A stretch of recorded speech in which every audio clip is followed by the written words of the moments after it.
Contestant Sahana Shivanna Bengaluru, ಅವರು doctor. ಮತ್ತೆ ಅವ್ರ ಜೊತೆ ಇನ್ನೊಬ್ರು ಒಟ್ಟಿಗೆ ಇಬ್ರು ಬರ್ತಾರೆ ಸ್ಟೇಜ್ ಮೇಲೆ. ಅವರು ಕೂಡ ಡಾಕ್ಟರು. ಅಕ್ಷಯ್ ಅವತಾರ್ ಅಂತ ಅಂದ್ಬಿಟ್ಟು 29 ವರ್ಷ ಮೈಸೂರವರು. ಬಂದಿದ್ದಷ್ಟೇ ಅವ್ರು ಇಂಟ್ರೊಡಕ್ಷನ್ ಮಾಡ್ಕೊಳ್ಳಲ್ಲ, ಅವ್ರ ಹೆಸರೇನು ಏನು ಅಂತ ಅಂದ್ಬಿಟ್ಟು ಅವರವರೇ ಇಲ್ಲಿ ಮಾತಾಡಕ್ಕೆ ಸ್ಟಾರ್ಟ್ ಮಾಡ್ತಾರೆ. ಅದಕ್ಕೆ ಇಲ್ಲಿ ನಿರಂಜನ್ ದೇಶಪಾಂಡೆ ಅವರು ಜಡ್ಜಸ್ ಹತ್ರ ಬಿಟ್ಟು ಮಾತಾಡ್ಕೊಂಡು ನಿಂತ್ಕೊಂತಾರೆ. ನೀವು ಮಾತಾಡ್ಕೊಳ್ರಪ್ಪ, ಮಾತಾಡ್ಕೊಂಡು ಆದ್ಮೇಲೆ ನಮ್ಗೆ ಹೇಳಿ ಅಂತ. ಬಟ್ ಏನಕ್ಕೆ ಅಂತಾರೆ, ಮೇನ್ ಆಗಿ ಬಂದು ನಿಂತಿದ್ದ ತಕ್ಷಣ ಹೌದು ಇಲ್ಲಿ ಇಬ್ರು ಕಳಿಸಿದಾಗ ಇಬ್ಬರಲ್ಲಿ ಯಾರಾದ್ರೂ ಒಬ್ಬರೇ ಇಲ್ಲಿ ಸೆಲೆಕ್ಟ್ ಆಗೋದು. ಬಟ್ ಬಂದಿದ್ದಷ್ಟೇ ಜಡ್ಜಸ್ ಹತ್ರ ಮಾತಾಡಬೇಕಿತ್ತು, ಮಾತಾಡ್ಲಿಲ್ಲ. ಡಾಕ್ಟರ್ ಅಕ್ಷಯ್ ಅಂತ ಹೇಳ್ಕೊಂಡಿರಲ್ವಾ, ಅವರಂತೂ ಸಿಕ್ಕಾಪಟ್ಟೆ ಇಲ್ಲಿ ನಿಮ್ಗಿಂತ ನಾನ್ ಬೆಟರ್ ಅಂತ ಅಲ್ಲಿ ಫಸ್ಟೇ ಸ್ಟಾರ್ಟ್ ಮಾಡಿಬಿಟ್ಟಿದ್ರು. ಅದಕ್ಕೆ ಹೇಳಿ ಹೇಳ್ತಾರೆ ಫಸ್ಟ್ ನಿಮ್ಮ ಇಂಟ್ರೊಡಕ್ಷನ್ ಕೊಡಿ ಅಂತ ಅಂದ್ಬಿಟ್ಟು. ಆ ನಂತರನೇ ಇಲ್ಲಿ ಅವ್ರ ಇಂಟ್ರೊಡಕ್ಷನ್ ಕೊಡ್ತಾರೆ. ಬಟ್ ಅವ್ರು ಹೇಳಿದ ಏನಪ್ಪ ಆಯ್ತು ಅಂತಂದ್ರೆ ಸ್ವಲ್ಪ ಗಾಬರಿ ಆದಂಗೆ ಇಲ್ಲಿ ಕಾಣಿಸ್ಬಿಡ್ತು. ಅಂದ್ರೆ ಅವ್ರು ಏನ್ ಮಾತಾಡ್ತಿದ್ರು ಸ್ವಲ್ಪ ಗಾಬರಿ ಆಗ್ಬಿಟ್ಟು ಮಾತಾಡ್ತಿರೋ ತರ ನನಗೆ ಕಾಣಿಸ್ತು. ಅವರು ರೊಮ್ಯಾಂಟಿಕ್ ಅಂತೆ, ಮತ್ತೆ ಪೋಲಿ ಅಂತೆ, ಇನ್ನೊಬ್ಬರನ್ನ ಮೋಟಿವೇಶನ್ ಮಾಡ್ತೀನಿ ಅಂತ ಅಂದ್ಬಿಟ್ಟು ಇಲ್ಲಿ ಹೇಳಿದ್ರು. ಡಾಕ್ಟರ್ ಅಂತ ಹೇಳ್ಬಿಟ್ಟು, ಬಟ್ ಮೋಟಿವೇಶನ್ ಯಾಕೆ ಮಾಡ್ತಾರೋ ಏನೋ ಗೊತ್ತಿಲ್ಲ. ಬಟ್ ಅವರೇ ಹೇಳ್ಕೊಂಡ್ರು ನಾನು ಮೋಟಿವೇಶನ್ ಮಾಡ್ತೀನಿ ಅಂತ ಅಂದ್ಬಿಟ್ಟು. ಅದಕ್ಕೋಸ್ಕರನೇ ಸ್ವಲ್ಪ ಅಕ್ಷಯ್ ಅವ್ರನ್ನ ಮತ್ತೆ ಸಹನಾ ಅವ್ರನ್ನ ಇಬ್ಬರನ್ನೂ ಕೂಡ ಇಲ್ಲಿ ಹೋಲ್ಡ್ ಅಲ್ಲಿ ಇಟ್ಟಿದ್ದಾರೆ. ಬಟ್ ಸಹನಾ ಅವ್ರು ಮಾತಾಡಿದ್ದು ನನಗೇನೋ ಪರವಾಗಿಲ್ಲ ಅಂತ ಇಲ್ಲಿ ಅನಿಸ್ತು. ತುಂಬಾ ಚೆನ್ನಾಗಿ ಮಾತಾಡಿದ್ರು. ಬಟ್ ಅಕ್ಷಯ್ ಅವರು ಅಂತ ಒಂದು ಹೇಳ್ಕೊಳ್ಳೋ ಮಟ್ಟಿಗೆ ಇಲ್ಲಿ ಮಾತಾಡಿಲ್ಲ. ಅದಕ್ಕೆ ಇಲ್ಲಿ ಇಬ್ಬರು ಜಡ್ಜಸ್ ಓಕೆ ಮಾಡ್ತಾರೆ, ಇಬ್ಬರು ಜಡ್ಜಸ್ ಇಲ್ಲಿ ರಿಜೆಕ್ಟ್ ಮಾಡ್ತಾರೆ. ಅಂದ್ರೆ ಎರಡೆರಡು ಬಂತು ಅಂತಂದ್ರೆ ಹೋಲ್ಡ್ ಅಲ್ಲಿ ಇದ್ದ ಲೆಕ್ಕ. ಅಕ್ಷಯ್ ಸಹನಾ ಇಬ್ರು ಕೂಡ ಇಲ್ಲಿ ಹೋಲ್ಡ್ ಅಲ್ಲಿ ಇದ್ದಾರೆ. ನೆಕ್ಸ್ಟ್ ಇದಾಗಿದ್ದ ತಕ್ಷಣ ಬರೋದು ಮನೋಜ್ ಬೆಂಗಳೂರು ಅಂತ ಅಂದ್ಬಿಟ್ಟು 35 ವರ್ಷ ಡೈರೆಕ್ಟ್ ಇಲ್ಲಿ ರಿಜೆಕ್ಟ್ ಆಗ್ತಾರೆ. ಎಷ್ಟೊಂದು ಜನ ಸ್ವಲ್ಪ ಅವ್ರಿಗೆ ಟೈಮೇ ಇಲ್ಲಿ ಸಿಕ್ಕಿಲ್ಲ ಅಂತ ಅಂದ್ಬಿಟ್ಟು ನನಗನ್ನಿಸ್ತು. ಸ್ವಲ್ಪ ಟೈಮ್ ಸಿಕ್ಕಿದ್ರೆ ತುಂಬಾ ಚೆನ್ನಾಗಿ ಅವ್ರುಗಳನ್ನ ಇಲ್ಲಿ ಅವರು ಪ್ರೂವ್ ಮಾಡ್ಕೊಳ್ಬೋದಿತ್ತು ಅಂತ ಕೂಡ ಇಲ್ಲಿ ಅನಿಸ್ತು. ನೆಕ್ಸ್ಟ್ ಬರೋದೇ ಮನೋಜ್ ಬೆಂಗಳೂರು 35 ವರ್ಷ, ಇವರು ರಿಜೆಕ್ಟ್ ಆಗ್ತಾರೆ. ಅವ್ರನ್ನ ಅವ್ರು ಪ್ರೂವ್ ಮಾಡ್ಕೊಳ್ಳಿ ಅಂತಂದ್ರೆ ಇಲ್ಲಿ ಬೇಡದೇ ಇರೋ ವಿಚಾರಗಳನ್ನೆಲ್ಲ ಸ್ವಲ್ಪ ಇಲ್ಲಿ ಮಾತಾಡಿದ್ರು ಅಂತ ಅಂದ್ಬಿಟ್ಟು ಅನಿಸ್ತು.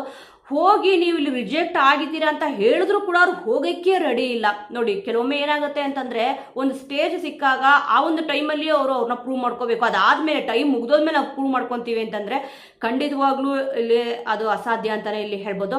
ಹೋಗು ಅಂದ್ರೂ ಕೂಡ ಇಲ್ಲಿ ಹೋಗ್ಲಿಲ್ಲ. ನಿಜವಾಗ್ಲೂ ಈ ತರ ಕಂಟೆಸ್ಟೆಂಟ್ ಗಳ ಬಗ್ಗೆ ಅಂದ್ರೆ ಈ ತರ ವ್ಯಕ್ತಿಗಳ ಬಗ್ಗೆ ನಿಮ್ಗೆ ಏನ್ ಅನ್ಸುತ್ತೆ? ಯಾಕಂದ್ರೆ ಸಮಯ ಕೊಟ್ಟಾಗ ಅವ್ರು ಅದನ್ನ ಪ್ರೂವ್ ಮಾಡ್ಕೊಳ್ಳಿಲ್ಲ. ಆ ನಂತರ ಇಲ್ಲ ನಾನು ಹೋಗಲ್ಲ ಅಂತ ಅಂದ್ಬಿಟ್ಟು ಇಲ್ಲಿ ಈ ತರ ಮೊಂಡಾಟ ಮಾಡಿದ್ರೆ ಎಷ್ಟು ಸರಿ? ಅದಕ್ಕೋಸ್ಕರ ಸೆಕ್ಯೂರಿಟಿಗಳನ್ನ ಕರ್ಸಿದ್ರು. ಆ ನಂತರ ಅವ್ರನ್ನ ಅಲ್ಲಿಂದ ಕರ್ಕೊಂಡು ಹೋದ್ರು. ನಿಜವಾಗ್ಲೂ ಈ ತರ ವಿಚಾರಗಳು ನೋಡಿದಾಗ ನಿಮಗೇನ್ ಅನ್ಸುತ್ತೆ ವೀಕ್ಷಕರೇ? ಅದನ್ನ ಕಮೆಂಟ್ ಅಲ್ಲಿ ತಿಳಿಸಿ. ನೆಕ್ಸ್ಟ್ ಇದಾದ್ಮೇಲೆ ಒಟ್ಟೊಟ್ಟಿಗೆ 4 ಜನನ್ನ ಇಲ್ಲಿ ಬಿಟ್ಬಿಡ್ತಾರೆ. ನೋಡಿ 4 ಜನನ್ನ ಬಿಟ್ಟಾಗ ಇಲ್ಲಿ ಅವ್ರಿಗೆ ಸಮಯ ಅನ್ನೋದು ತುಂಬಾ ಅಂದ್ರೆ ತುಂಬಾನೇ ಕಡಿಮೆ ಸಿಕ್ತು ಅಂತ ಅಂದ್ಬಿಟ್ಟು ನನಗನ್ನಿಸ್ತು. ಪ್ರಿಯಾಂಕಾ ಜಿಜೆ 35 ವರ್ಷ ಇಲ್ಲಿ ತುಮಕೂರವರು ಸೆಲೆಕ್ಟ್ ಆಗ್ತಾರೆ. ಒಟ್ಟಾಗಿ ಇಬ್ರು ಇಲ್ಲಿ ಸೆಲೆಕ್ಟ್ ಆಗ್ತಾರೆ. ಅಂದ್ರೆ ಸಮಯ ಏನು ಸಿಕ್ಕುತ್ತೋ ಆ ಸಮಯದಲ್ಲಿ ಮಾತಾಡಬೇಕು ಅಂತ ಅಂದಾಗ ವ್ಯಾಲ್ಯೂಯಬಲ್ ಪಾಯಿಂಟ್. ಬಟ್ ಬಿಡಿ, ಒಂದು ಸ್ಟೇಜ್ ಅಂತ ಇಲ್ಲಿ ಹೋದಾಗ ಅಷ್ಟು ದೊಡ್ಡ ಸ್ಟೇಜ್ ಇದ್ದಾಗ ಸಿಕ್ಕಾಪಟ್ಟೆ ಕನ್ಫ್ಯೂಷನ್ ಆಗುತ್ತೆ. ಮಾತಾಡಬೇಕಾದ್ರೂ ಕೂಡ ಸ್ವಲ್ಪ ಇಲ್ಲಿ ತೊದಲುತ್ತೆ. ಕಾಮನ್ ಆಗಿ ನಾವು ಈ ರೀತಿ ಕುತ್ಕೊಂಡು ಮಾತಾಡೋದೇ ಬೇರೆ. ಒಂದು ಸ್ಟೇಜ್ ಅಂತ ಸಿಕ್ಕಾಗ ಅಲ್ಲಿ ಜಡ್ಜಸ್ಗಳು ಇದ್ದಾಗ ಅಲ್ಲಿ ಬರೀ ಜಡ್ಜಸ್ಗಳೇ ಇಲ್ಲಿ ಇರಲ್ಲ, ಕ್ಯಾಮ್ರಾಮ್ಯಾನ್ ಇರ್ಬೋದು, ಮತ್ತೆ ಸೆಟ್ ಬಾಯ್ಸ್ ಇರ್ಬೋದು, ಎಲ್ಲಾನು ಕೂಡ ಈ ರೀತಿಯಾಗಿ ಅಲ್ಲಿ ಇರ್ತಾರಲ್ವಾ. ನೋಡಿದಾಗನೇ ಎಕ್ದಮ್ ಸ್ವಲ್ಪ ಇಲ್ಲಿ ಭಯ ಆಗ್ಬಿಡುತ್ತೆ. ಬಟ್ ಸ್ಟೇಜ್ ಮೇಲೆ ಹೋಗಿ ಪರ್ಫಾರ್ಮೆನ್ಸ್ ಮಾಡಿರೋರಿಗೆ ಸ್ವಲ್ಪ ಭಯ ಕಮ್ಮಿ ಇರುತ್ತೆ. ಒಂದೇ ಸತಿ ಹೋಗಿ ಅಲ್ಲಿ ನಿಂತಾಗ ಸ್ವಲ್ಪ ಭಯ ಅಂತೂ ಆಗೇ ಆಗುತ್ತೆ. ನಾವು ಏನು ಮಾತಾಡಬೇಕು ಏನು ಬಿಡಬೇಕು ಅಂದ್ಬಿಟ್ಟು ಕನ್ಫ್ಯೂಷನ್ ಆಗ್ಬಿಡುತ್ತೆ. ಅದರಲ್ಲೂ ಕೂಡ ಒಟ್ಟೊಟ್ಟಿಗೆ 4 ಜನ ಬಂದು ಇಲ್ಲಿ ನಿಂತಾಗ ಒಬ್ಬೊಬ್ರು ಸ್ಟ್ರಾಂಗ್ ಇರ್ತಾರೆ, ಒಬ್ರು ಸ್ವಲ್ಪ ವೀಕ್ ಇದ್ದೇ ಇರ್ತಾರೆ. ಅಂದ್ರೆ ಒಬ್ರಿಗಿಂತ ಒಬ್ರು ವೀಕ್ ಇರ್ತಾರೆ ಅಂದ್ಬಿಟ್ಟು. ವೀಕ್ ಅಂದ್ರೆ ತುಂಬಾನೇ ವೀಕ್ ಅಂತ ಇಲ್ಲಿ ನಾನು ಹೇಳ್ತಲ್ಲ.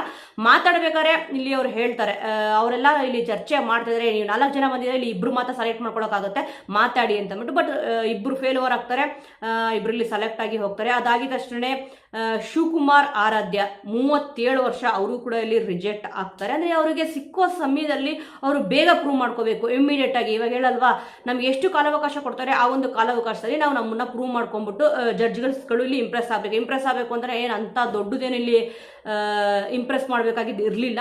ನಾರ್ಮಲ್ ಆಗಿ ಇಲ್ಲಿ ನಮ್ಗೆ ಏನು ಬರುತ್ತೆ, ಕಾಮನ್ ಆಗಿ ಇಲ್ಲಿ ಮಾತಾಡಿದ್ರೆ ಆಗುತ್ತೆ, ಡ್ಯಾನ್ಸು, ಹಾಡು ಈ ರೀತಿಯಾಗಿ. ಬಟ್ ಒಬ್ಬೊಬ್ರು ಓವರ್ ಆಗಿ ರಿಯಾಕ್ಟ್ ಆಗಿರೋರು ಕೂಡ ಇಲ್ಲಿ ಇದ್ದಾರೆ. ಬಟ್ ಆದರೆ ಇಲ್ಲಿ ಶಿವಕುಮಾರ್ ಆರಾಧ್ಯವರು ಕೂಡ ಇಲ್ಲಿ ಅಷ್ಟೇ ಅವ್ರನ್ನ ಪ್ರೂವ್ ಮಾಡ್ಕೊಳ್ಳೋದ್ರಲ್ಲಿ ಸ್ವಲ್ಪ ಫೇಲ್ಯೂರ್ ಆದ್ರು. 37 ವರ್ಷ ಅವ್ರಿಗೆ, ಅವರು ಕೂಡ ರಿಜೆಕ್ಟ್ ಆಗ್ತಾರೆ.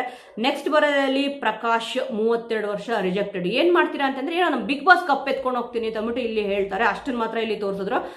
ಹಾಸ್ಯ ಮಾಡಿ ಅಂತ ಅಂದ್ಬಿಟ್ಟು, ಅದೇ ಕಾಮಿಡಿ ಮಾಡ್ತೀನಿ ಅಂತ ಕೂಡ ಇಲ್ಲಿ ಅವ್ರು ಹೇಳ್ಕೊಂಡ್ರು. ಕಾಮಿಡಿ ಮಾಡಿ ಅಂತ ಅಂದ್ಬಿಟ್ಟು ಶ್ರುತಿ ಅವರು ಕೂಡ ಇಲ್ಲಿ ಹೇಳ್ತಾರೆ. ಅದಕ್ಕೋಸ್ಕರ ನೀವು ತುಂಬಾ ಚೆನ್ನಾಗಿದ್ದೀರಾ ಅಂತ ಅಂದ್ಬಿಟ್ಟು ಅವ್ರು ಹೇಳ್ತಾರೆ ಪ್ರಕಾಶ್ ಅವರು ಶ್ರುತಿ ಅವ್ರಿಗೆ. ಅದಕ್ಕೆ ಅದು ನಿಜ ಅನ್ಕೊಂಡ್ರ, ಅಲ್ಲ ಅದು ಕಾಮಿಡಿ ಅಂತ ಹೇಳ್ತಾರೆ. ಅದಕ್ಕೆ ಶ್ರುತಿಯವರು ಬೇಜಾರು ಮಾಡ್ಕೊಂತಾರೆ.